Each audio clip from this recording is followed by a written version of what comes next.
नमस्कार। टुडे उत्तराखंड में आपका बहुत बहुत स्वागत है। मैं हूं गीतिका पांडे। हमारे प्यारे राज्य उत्तराखंड से जुड़ी हुई खबरों को जानने के लिए टुडे उत्तराखंड को सब्सक्राइब करें और उत्तराखंड के किस जिले से ये वीडियो देख रहे हैं कमेंट बॉक्स में हमें जरूर बताएं। विपक्षियों पर सीएम धामी का कटाक्ष, कहा राम भक्तों पर गोली चलाने वाले राम मंदिर नहीं बना पाते। मुख्यमंत्री पुष्कर सिंह धामी ने कहा कि राम भक्तों पर गोली चलाने वाले न तो मंदिर बना पाते, न धारा 370 हटा पाते और न ही 3 तलाक हटा पाते। उन्होंने कहा कि ये खुशी आपको मोदी के नेतृत्व वाली सरकार के अलावा कोई और दे सकता था। ये बात उन्होंने पतंजलि गुरुकुलम शिलान्यास के मौके पर कही। सीएम ने लोगों से सवाल पूछते हुए कहा कि आप सभी बताइए कि अयोध्या में राम मंदिर बनने की आपको कितनी खुशी है। आप सभी की ये ऊर्जा देखकर मैं कह सकता हूँ कि आज हर भारतवासी की खुशी का ठिकाना नहीं है। बारिश बर्फबारी का इंतजार होगा खत्म, 3 दिन बाद प्रदेश में बदलेगा मौसम, बढ़ेगी ठंड। उत्तराखंड में बारिश और बर्फबारी का इंतजार अगले सप्ताह पूरा हो सकता है। 9 जनवरी को पर्वतीय इलाकों में बारिश बर्फबारी होने से ठंड बढ़ने के आसार हैं। हालांकि बारिश होने से मैदानी इलाकों में कोहरे और गलन वाली ठंड से राहत मिलेगी। इससे पहले आज से अगले 3 दिन तक प्रदेश भर का मौसम शुष्क रहेगा। 2.5 साल की बच्ची इन्फ्लुएंजा ए के साथ ही H1N1 पॉजिटिव, दून अस्पताल में किया आइसोलेट। दून अस्पताल में एक 2.5 साल की बच्ची इन्फ्लुएंजा ए के साथ H1N1 पॉजिटिव आई है। H1N1 इन्फ्लुएंजा का सब टाइप है और ये स्वाइन फ्लू को प्रेजेंट करता है। बच्ची को दून अस्पताल में भर्ती कर आइसोलेट किया गया। इसकी रिपोर्ट स्वास्थ्य विभाग की ओर से शुक्रवार को जारी की गई है। जिले के कोविड की 47 जाँच की गई, हालांकि सभी रिपोर्ट नेगेटिव है। कर्मचारी न वेतन, हड़प लिए पीएफ के 32 लाख रुपए, दून में बनी कंपनी के खिलाफ मुकदमा दर्ज। दून में बनी company sunrise security and services ने 2 साल तक फर्जी तरीके से करीब 32 लाख रुपए से ज्यादा का पीएफ हड़प लिया। कर्मचारी भविष्य निधि संगठन यानी कि ईपीएफओ ने कंपनी के खिलाफ मुकदमा दर्ज कर दिया है। इस कंपनी से अब तक 16 लाख रुपए की वसूली भी हो गई। कर्मचारी ने पीएफ घोटाले का खेल 2020 से शुरू किया। फर्जी तरीके से कर्मचारी दिखा और वेतन भुगतान कर कंपनी हर महीने पीएफ की रकम हड़पती रही। ये सिलसिला साल 2022 तक जारी रहा। इन 2 वर्षों में कंपनी करीब 32 लाख रुपए के पीएफ का घोटाला कर चुकी थी।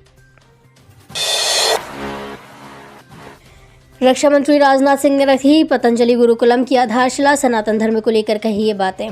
केंद्रीय रक्षा मंत्री राजनाथ सिंह ने हरिद्वार में पतंजलि गुरुकुलम एवं आचार्य कुलम शिलान्यास समारोह में शिरकत की। उन्होंने पतंजलि गुरुकुलम के लिए आधारशिला की। इसके बाद उन्होंने संबोधन में कहा कि हमारे देश में जो सिख धर्म है वो शिष्य शब्द से ही निर्मित है। भारत में कई सारे ऐसे धर्म और संप्रदाय हैं जो गुरुवाणी के आधार पर ही कायम है। यदि भारतीय संस्कृति जीवित है और ये सनातन बनी हुई है तो इसकी जीवंतता को बनाए रखने में इस देश के गुरुओं का सबसे बड़ा योगदान है। 25 लोगों की कतार, फिर भी पकड़ में नहीं आ रहा गुलदार। 2.5 साल के बच्चे को बनाया था निवाला।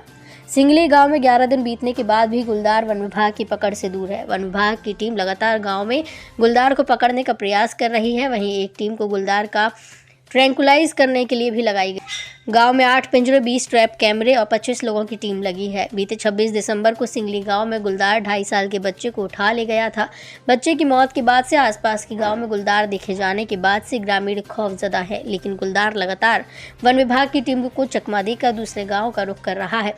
डीएफओ वैभव सिंह ने बताया कि सर्च ऑपरेशन चलाकर गुलदार की तलाश की जा रही है। तो उत्तराखंड के खिलाड़ियों को नहीं मिल पाएगी नेशनल गेम्स में एंट्री, जाने क्यों। 38वें राष्ट्रीय खेलों में साइकिलिंग इवेंट में प्रतिभाग करने के लिए खिलाड़ी को पहले कम से कम 1.25 लाख रुपए की साइकिल खरीदनी होगी। वेलोड्रम के लिए बनी विशेष प्रकार की साइकिल के बिना प्रतिभागी ना तो इवेंट में शामिल हो सकते हैं और ना ही उसका पंजीकरण हो सकेगा। ऐसे में सवाल ये उठ रहा है कि राष्ट्रीय खेलों के लिए साइकिल का इंतजाम कौन करेगा। मुख्यमंत्री ने जताया शोक, महंत श्री हरिगिरी ने सीएम धामी को दिया था आशीर्वाद, जाने पूरा मामला। सीएम पुष्कर सिंह धामी की भारामल मंदिर पर बेहद आस्था है। वो भारामल मंदिर को धार्मिक पर्यटन क्षेत्र के रूप में विकसित करने का प्रयास कर रहे हैं। 27 दिसंबर 2023 को सीएम भारामल मंदिर में आयोजित भंडारे में शामिल हुए थे। उन्होंने मंदिर में प्रसाद ग्रहण करने के साथ ही श्रद्धालुओं को प्रसाद भी वितरित किया था। भारामल मंदिर में पूजा अर्चना के दौरान महंत श्री हरिगिरी महाराज ने सीएम धामी को आशीर्वाद दिया था। जिलिंग स्टेट मामले में सुप्रीम कोर्ट का बड़ा फैसला, हाईकोर्ट के आदेश को किया रद्द। सुप्रीम कोर्ट ने उत्तराखंड हाईकोर्ट के उस आदेश को रद्द कर दिया है जिसमें भीमताल में जिलिंग स्टेट में हो रहे निर्माण कार्यों पर लगी रोक को हटा दिया था। सुप्रीम कोर्ट ने हाईकोर्ट को इस मामले की सुनवाई गुण दोष के आधार पर 3 माह के अंदर करने के लिए कहा। सुप्रीम कोर्ट के न्यायाधीश BR गवई और न्यायमूर्ति संदीप मेहता की खंडपीठ ने उत्तराखंड हाईकोर्ट के 23 नवंबर 2022 के अंतरिम आदेश को रद्द करते हुए कहा कि जिलिंग स्टेट में निर्माण की अनुमति देने से मामले की अंतिम सुनवाई होने पर क्षेत्र की स्थिति बदल सकती है। सुप्रीम कोर्ट का कहना है कि इस मामले में पर्यावरणीय मुद्दे भी शामिल हैं, इसलिए विवादित आदेश को रद्द किया जाता है। सुप्रीम कोर्ट ने उच्च न्यायालय से आग्रह किया कि वो योग्यता के आधार पर यथासंभव 3 महीने के भीतर निर्णय लेकर याचिका को निस्तारित करे। सिलक्यारा सुरंग पर 8 जनवरी आ सकता है बड़ा फैसला, सड़क मंत्रालय ने बुलाई बैठक, उच्च स्तर पर चल रहा मंथन। चारधाम परियोजना की उत्तरकाशी स्थित सिलक्यारा सुरंग में सिलक्यारा की ओर से डी वाटरिंग का कार्य 12 नवंबर से बंद पड़ा है। इससे सुरंग में पानी भरने की आशंका गहराने लगी है। हालांकि इससे फिलहाल किसी तरह का कोई खतरा नहीं है। सिलक्यारा की ओर से डी वाटरिंग का कार्य तभी शुरू हो पाएगा जब सुरंग निर्माण को अनुमति मिलेगी। सूत्रों के अनुसार 8 जनवरी को सड़क परिवहन और राजमार्ग मंत्रालय की ओर से बुलाई गई बैठक में सुरंग निर्माण का कार्य शुरू करने को लेकर निर्णय हो सकता है। साथ ही सिलक्यारा की ओर से डी वाटरिंग का कार्य किसी अन्य एजेंसी को दिया जा सकता है। इसके लिए NDRF की मदद भी ली जा सकती है। इस संबंध में उच्च स्तर पर मंथन चल रहा है।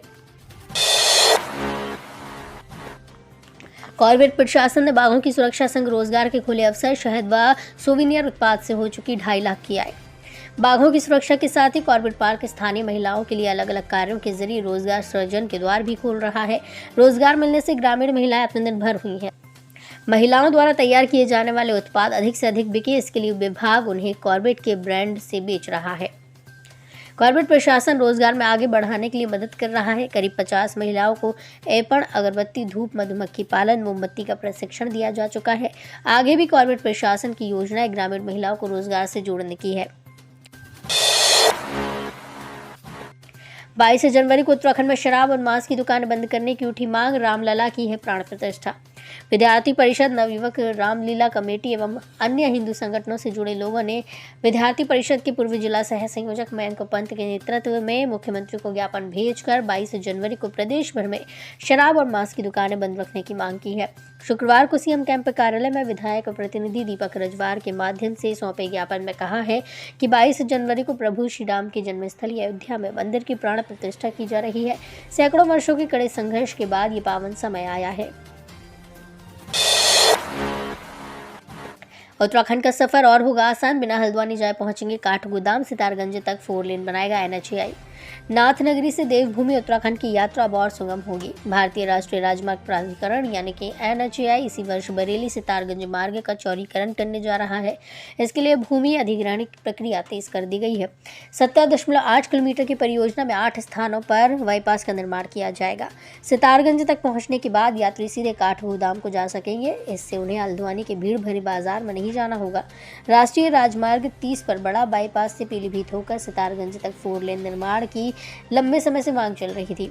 परियोजना को लेकर भूमि अधिग्रहण पर किसानों की ओर से सहमति मिलने के बाद नववर्ष में भूमि अधिग्रहण प्रक्रिया तेज कर दी है।